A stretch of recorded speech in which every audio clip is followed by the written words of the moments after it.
Assalamualaikum warahmatullahi wabarakatuh. Kami dari kelompok 2 akan mempresentasikan mengenai analisis hakikat inovasi pendidikan dan bidang garapan inovasi pendidikan. Sebelumnya, perkenalkan, nama saya Novia Sri Heryani, NPM 0371171123. Nah, seperti yang telah kita ketahui bahwa inovasi ini merupakan sebuah pembaharuan atau perubahan. Ada juga yang berpendapat bahwa inovasi ialah merupakan perubahan menuju ke arah perbaikan dan berencana. Jadi tidak dilakukan dengan kebetulan saja.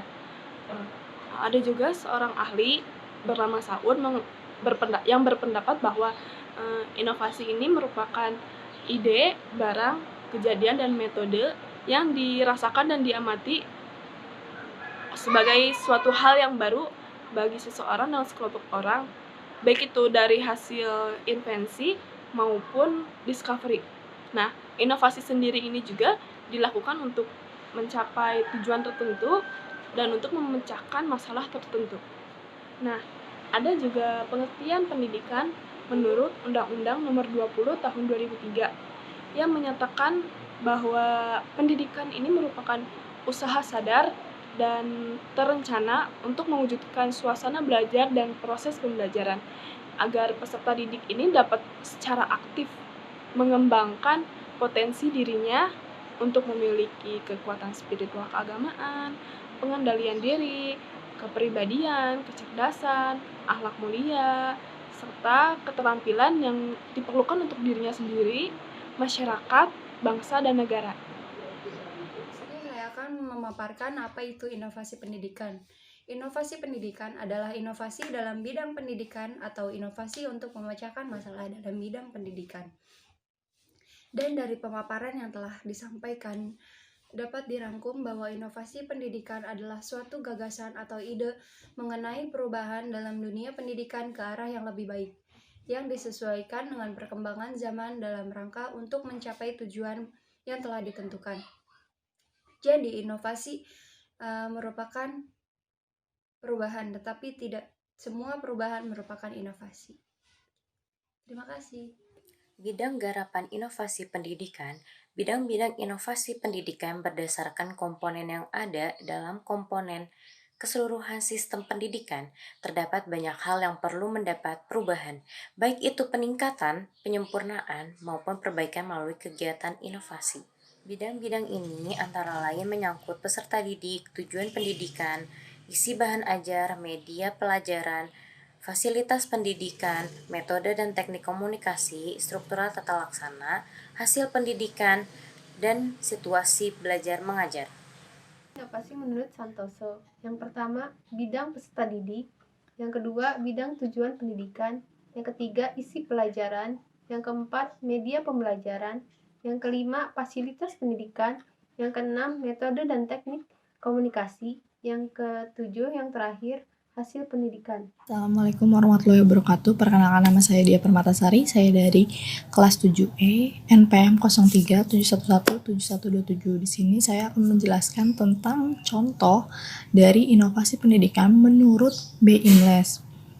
Yang pertama itu ada pembinaan personalia, di mana pembinaan personalia itu pendidikan yang merupakan bagian dari sistem sosial yang menentukan personal. Personal ini tuh dimaksud dengan seseorang, menentukan personal seseorang sebagai komponen sistem. Jadi seseorang ini adalah salah satu dari komponen sistem. Lalu contoh dari komponen sistem seseorang ini itu apa? Ya, contohnya itu misalkan peningkatan mutu guru, lalu ada sistem kenaikan pangkat, dan aturan tata tertib siswa. Lalu di sini ada yang kedua itu, lalu di sini ada banyaknya personal dan wilayah kerja, di mana banyaknya personal dan wilayah kerja ini menjelaskan tentang beberapa jumlah personalia atau seseorang yang terikat dari sistem di mana wilayah orang ini bekerja. Contohnya itu misalnya aspeknya itu misalnya tuh seperti ratio guru dan siswa pada satu sekolah yang menggunakan sistem pamong. Sistem pamong itu apa sih? itu ibaratnya rasionya 1:200, di mana satunya itu guru dan 200-nya itu siswa.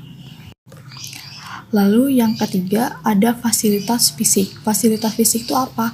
Sistem sosial termasuk juga sistem pendidikan yang mendayagunakan berbagai sarana dan hasil teknologi untuk mencapai tujuan tersebut.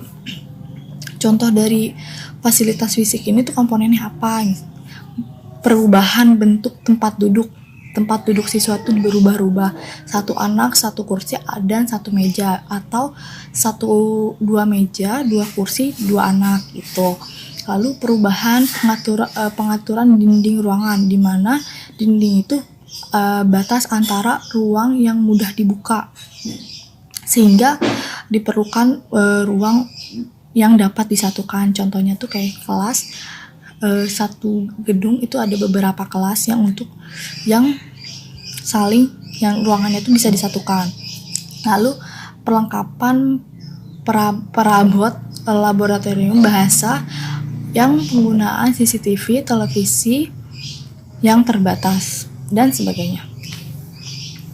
Lalu di sini ada penggunaan waktu. Penggunaan waktu itu suatu sistem pendidikan tentu memiliki perencanaan penggunaan waktu. Inovasi ini tuh relevan dengan komponen, misalnya pengaturan waktu belajar semesteran, waktu belajar semesteran, catur bulan, terus ada pembuatan jadwal pembelajaran, dan yang jadwal pembelajaran itu yang dapat memberi kesempatan untuk siswa memilih waktu sesuai dengan keperluannya. Lalu di sini ada perumusan tujuan. Perumusan tujuan itu seperti sistem pendidikan. Nah, sistem pendidikan itu memiliki rumusan tujuan yang jelas. Nah, misalnya tuh apa? Perubahan tujuan tiap jenis sekolah. Misalnya yang pertama itu dari TK, SD, SMP, SMA. Disesuaikan dengan kebutuhan dan perkembangan seorang anak. Lalu di sini ada perubahan rumusan tujuan pendidikan nasional dan lain sebagainya. Lalu di sini saya akan menjelaskan dari prosedur. Prosedur itu apa? Prosedur itu sistem pendidikan yang mempunyai prosedur untuk mencapai tujuan. Contohnya itu seperti penggunaan kurikulum baru. Contohnya sekarang ini penggunaan kurikulum baru yang dari KTSP ke 2013. Cara membuat persiapan mengajar, pengajaran individual, pengajaran kelompok, dan lain sebagainya. Lalu di sini juga ada peran yang diperlukan. Peran yang diperlukan ini sistem sosial yang termasuk dari sistem pendidikan, di mana kejelasan perannya itu diperlukan untuk melancarkan jalannya suatu pembelajaran dan pencapaian tujuan inovasi tersebut. Contohnya tuh apa? Contohnya itu peran guru sebagai pemakai media. Guru itu sebagai media yang diperlukan untuk untuk setiap pembelajaran di kelas. Lalu ada peran guru sebagai pengelola kegiatan kelompok. Guru sebagai anggota tim teaching. Lalu di sini saya akan menjelaskan tentang wawasan, dan perasaan. Wawasan dan perasaan ini tuh interaksi sosial biasanya tuh berkembang dari suatu wawasan dan perasaan tertentu yang akan menunjang kelancaran pelaksanaan tugas. Di mana kesamaan dari wawasan dan perasaan ini tuh untuk mencapai tujuan pendidikan yang sudah ditentukan, yang gunanya itu akan mempercepat tercapainya tujuan tersebut. Contohnya itu wawasan pendidikan seumur hidup, wawasan pendidikan keterampilan proses, perasaan cinta kepada guru, lalu kesediaan berkorban, kesabaran sangat diperlukan untuk menunjang pelaksanaan kurikulum SD yang disempurnakan.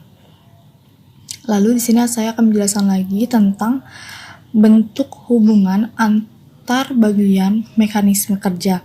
Di sini itu sistem pendidikannya perlu ada kejelasan di mana hubungan antara bagian atau mekanisme kerja antara bagian dalam pelaksanaan kegiatan.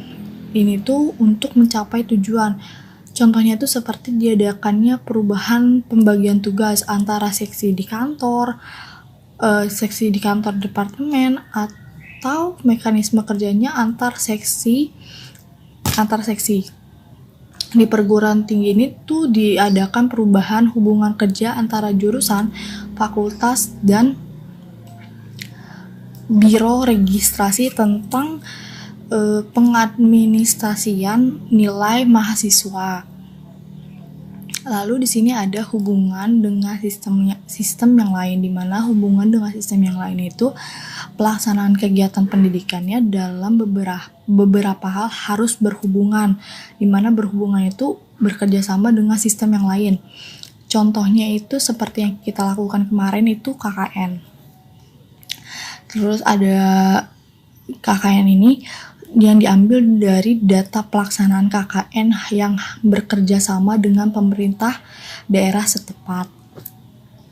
Seperti yang kita lakukan kemarin kan KKN itu datanya diambil dari kerjasama antara mahasiswa dengan pihak pemerintah daerah setempat kan. Lalu di sini saya akan menjelaskan tentang strategi yang dimana strategi ini itu tahap-tahap yang dilaksanakan untuk mencapai tujuan inovasi pendidikan.